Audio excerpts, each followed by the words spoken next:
Ça finira par se rafraîchir. Cette phrase de Trump à propos des gigantesques incendies dans l'Ouest américain, mais aussi à propos du dérèglement climatique, a été beaucoup commentée. C'est un peu la punchline du début de semaine. Et elle n'est pas si provocatrice finalement, puisqu'elle s'inscrit dans toute la logique et la rhétorique de Trump sur l'environnement depuis qu'il est arrivé au pouvoir, puisqu'il a supprimé une centaine de régulations vis-à-vis des entreprises en particulier, visant à protéger l'environnement et les écosystèmes, parfois des régulations qui dataient de l'ère Nixon. Et puis, ça vise à satisfaire un certain électorat qui ne croit pas au dérèglement climatique, qui ne croit pas à l'intrusion de l'État dans la société et dans la vie économique, et qui s'en remet finalement au destin par rapport à tous ces événements climatiques.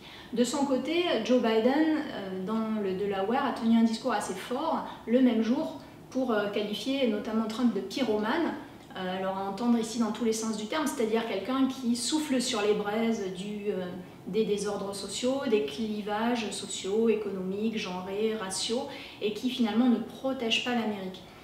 Le problème peut-être pour Trump, c'est qu'une partie croissante de la population, y compris dans son propre camp, y compris dans le monde économique, voit très concrètement dans la vie quotidienne les effets du dérèglement climatique, parce qu'il y a les incendies gigantesques, parce qu'il y a les ouragans, parce qu'il y a la sécheresse, et parce que l'outil de production est de plus en plus menacé par ces phénomènes. Donc c'est un risque quand même d'être toujours dans une escalade vis-à-vis du climato-scepticisme.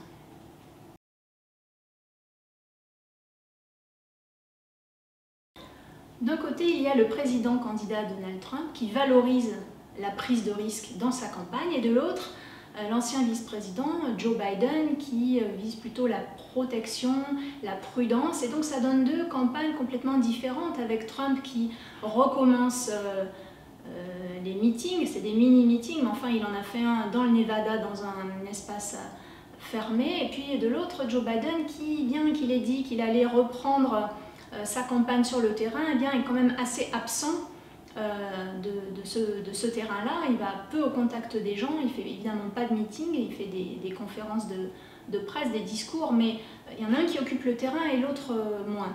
Et Trump est allé dans le Nevada, il est allé en Arizona, parce que ce sont des États dont il a besoin pour remporter la présidentielle. Le Nevada, il l'avait perdu de peu face à Hillary Clinton, et puis ce sont des États où il y a un fort pourcentage d'électeurs et d'électrices latinos.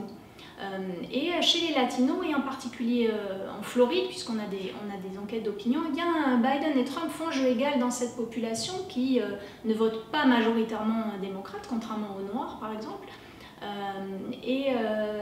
Si dans certains États où la forte proportion d'électeurs latinos entend beaucoup Trump, le voit, finalement peut être attentive aussi au message qu'il porte sur les valeurs conservatrices, par exemple sur la limitation de l'immigration.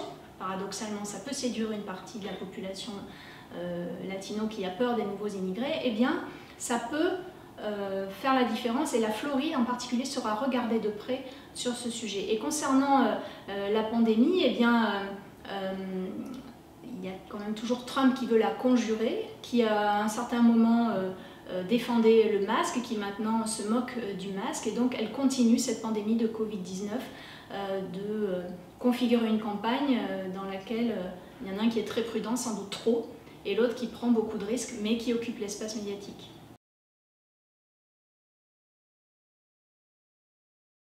Non, les jeux ne sont certainement pas faits, il reste encore beaucoup de semaines de campagne et les courbes sont relativement stables, les courbes d'intention de vote entre Trump et Biden sont relativement stables.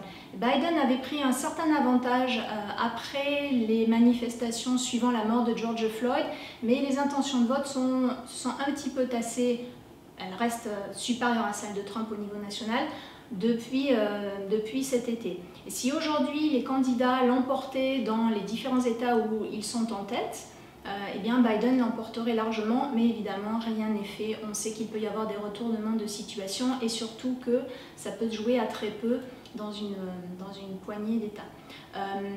Trump a eu une mauvaise passe récemment, dont on n'a pas encore mesuré les effets en termes d'intention de vote, mais enfin, les propos qu'il aurait tenus sur les militaires qui ont été relatés par The Atlantic, l'incitation de ses électeurs à aller voter 2 fois, une première fois par correspondance et ensuite dans les urnes, et puis ça a été dénoncé à juste titre comme étant un délit grave. Le livre du journaliste Bob Woodward qui met au jour que Trump a sciemment minimisé l'épidémie de Covid-19 et donc a mis en danger finalement la population. Ça confirme un peu plus ce dont on se doutait.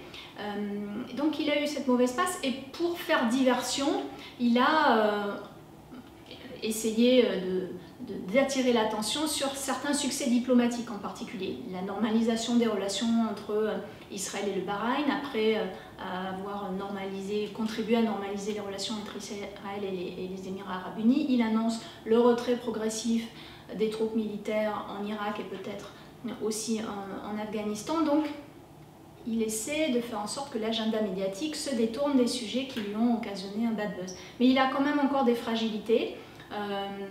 Et en particulier dans un électorat dont certainement on va beaucoup parler une fois que les résultats des élections seront tombés, c'est les femmes.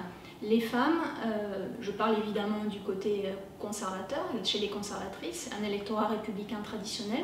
Chez les femmes blanches, diplômées du supérieur, il a perdu un terrain considérable par rapport à 2016.